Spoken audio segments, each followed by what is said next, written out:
Well, I wanted to share this. Most of, not most, but many of the people that came in at the same time as me in 1987, I'm not saying everyone, but a lot of us, and I'm just speaking particularly of the women, were women of the 60s or close to the late 60s who had very much been in the consciousness of the women's movement. I mean, I was in protests in the women's movement. Most of us were in that original women's movement era. It wasn't the first one, of course, in America, but it was a big one for that time period.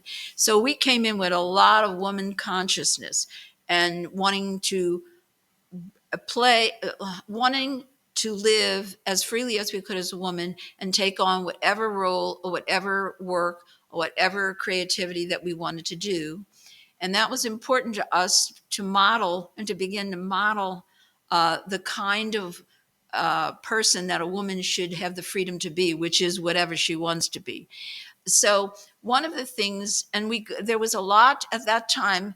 Once the late 60s moved along with the protest, a lot of women's issues were also expressed very much in women's spirituality at the time.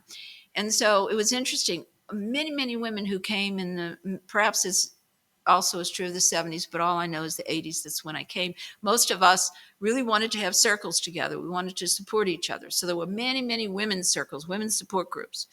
And some of these circles, and the many were going on, but with the women, I know when I came in the late 80s. And so we got together often to support each other, particularly, I think, because we were the first generation to really work on spreading the liberation of the woman as a person, as a human being first, who could do whatever she chose to do. And so that was very important value to us because of having gone through all those protests. And so we used to do women's spiritual circles. Matter of fact, I'm just remembering that I never felt that I had enough women around me when I became an adult. Uh, uh, and there are many different rituals in the ancient times of women where women surrounded a woman when she reached puberty. They surrounded the baby when it was a little girl. There were women surrounded a woman in all the different developmental stages of her life. So one of the things I wanted to do was, because I had not had a lot of women or had not done a circle or any kind of spiritual ritual in relationship to becoming an adult woman, I wanted to do that. So because we were so supportive of each other, there must have been at least 30 women at this ceremony. And I felt so blessed because we were all in Eureka. And they gave me a ritual or a ceremony of coming to age or of becoming a woman, an adult woman. And it was very helpful to me and very beautiful way, particularly as I started my new life in Eureka. And I remember I was 36, so this was kind of, a while back before I actually became an adult woman. But psychologically, it was really very powerful for me.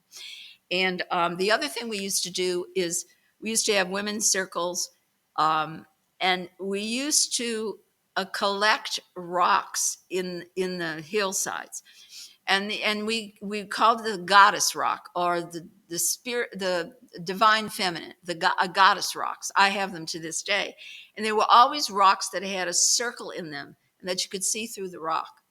And we would collect them everywhere, and we'd bring them to ceremony or circle to represent the goddess or the divine feminine, aspect of divinity. And so these rocks symbolize, actually, they symbolize the cyclical motion of the seasons as a circle. Circle has always been symbolic of women in a lot of cultures, and then also, of course, they also signify the genitalia of a woman in the sense of the circle, and the giver of life, the birther, where the life comes through the circle of life. So that was such a beautiful thing that we did, and I think of it to this day. It has so many memories with so many women of respecting themselves and of spiritually also, not only psychologically. And I have a lot of memories from all those women's circles as a fruition of the early movement of the late 60s of women's movement.